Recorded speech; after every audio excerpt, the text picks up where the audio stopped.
Okay, so how I view functionality and movement a little bit different. I like to go into a 360 approach because I look at a practice as a practice of how I do things, and it doesn't, and my actions or how I practice or how I create patterns of doing things is how I do them. So we don't live in a linear world. We live in a multi-dimensional world.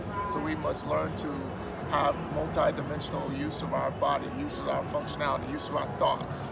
And so, I've been all over the world to teach the practice, and even some cases like, as we do a sun salutation for instance, I know people who practice 20, 30 years the practice of yoga, but they can't do a push-up.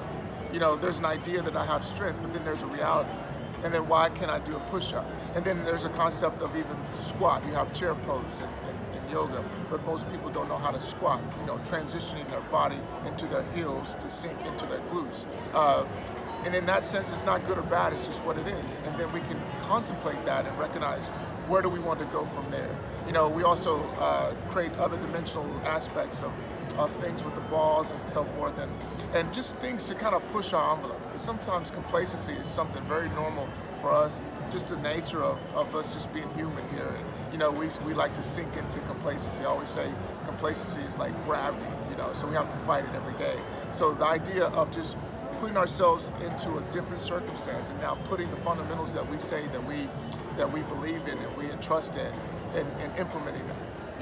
And it's one of those things that takes us out of I have in my practice and how I consider my practice, it's not a hobby. It's the way I live. It's a lifestyle.